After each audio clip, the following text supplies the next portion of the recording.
ಕಡಿಮೆ ಬೆಲೆಗೆ ಚಿನ್ನದ ಆಸೆಯನ್ನ ತೋರಿಸಿ 15 ಲಕ್ಷವನ್ನ ದೋಚಿದ್ದ ಪ್ರಕರಣಕ್ಕೆ ಸಂಬಂಧಪಟ್ಟ ಹಾಗೆ ಆರೋಪಿಗಳ ಹೆಡೆಮುರಿಯನ್ನ ಕಟ್ಟಿದ್ದಾರೆ ವಿಜಯಪುರ ಪೊಲೀಸರು. ದೇವನಹಳ್ಳಿಯ ವೆಂಕಟಗಿರಿ ಕೋಟೆ ಬಳಿ ನಡೆದಿದ್ದಂಥ ರಾಬರಿ ಕೇಸ್ ಇದು. ಸಿನಿಮಾ ಸ್ಟೈಲ್ನಲ್ಲಿ 15 ಲಕ್ಷ ರಾಬರಿಯನ್ನ ಮಾಡಿದ್ರು 7 ಜನ ದುಷ್ಕರ್ಮಿಗಳು. 5 ಜನರನ್ನ ವಶಕ್ಕೆ ಪಡೆದು ಸ್ಥಳ ಮಹಜರನ್ನ ಮಾಡಿದ್ದಾರೆ ಪೊಲೀಸರು. 15 ಲಕ್ಷ ನಗದು, 4 ಚಿನ್ನದ ನಾಣ್ಯಗಳು, 3 ಮೊಬೈಲ್ ಅನ್ನ ಕೃತ್ಯಕ್ಕೆ ಬಳಸಿದ್ದಾರೆ. ಇನ್ನು ಕೃತ್ಯಕ್ಕೆ ಬಳಸಿದಂತಹ ಕ್ರೆಟಾ ಕಾರ್ ವಶಕ್ಕೆಯನ್ನ ಪಡೆದಿದ್ದಾರೆ ಪೊಲೀಸರು. ಉಳಿದ 2 ಆರೋಪಿಗಳಿಗೆ ಬಲೆಯನ್ನ ಬೀಸಿದ್ದಾರೆ ಕಾಕಿ. ವಿಜಯಪುರ ಪೊಲೀಸರ ಈ ಕಾರ್ಯಕ್ಕೆ ಸಾರ್ವಜನಿಕರಿಂದ ಪ್ರಶಂಸೆ ವ್ಯಕ್ತವಾಗ್ತಾ ಇದೆ.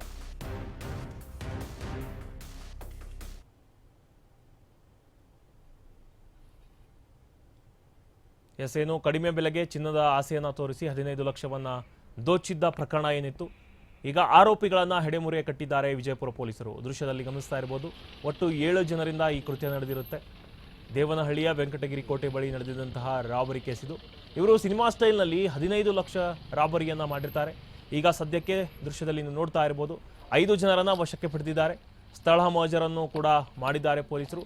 15 ಲಕ್ಷ ನಗದು, 4 ಚಿನ್ನದ ನಾಣ್ಯಗಳು, 3 ಮೊಬೈಲನ್ನು ಜಪ್ತಿಯನ್ನ ಮಾಡಿದ್ದಾರೆ. ಕೃತ್ಯಕ್ಕೆ ಬಳಸಿದ ಕ್ರೆಟಾ ಕಾರನ್ನ ವಶಕ್ಕೆ ಪಡೆದಿದ್ದಾರೆ ಪೊಲೀಸರು. ಇನ್ನು 5 ಜನ ಸಿಕ್ಕಿದ್ದಾರೆ. ಉಳಿದ 2 ಆರೋಪಿಗಳಿಗೆ ಕಾಕಿ ಬಲೆಯನ್ನ ಬೀಸಿದೆ. ಇನ್ನು ವಿಜಯಪುರ ಪೊಲೀಸರ ಈ ಕಾರ್ಯಕ್ಕೆ ಸಾರ್ವಜನಿಕರಿಂದ ಪ್ರಶಂಸೆ ವ್ಯಕ್ತವಾಗ್ತಾ ಇದೆ.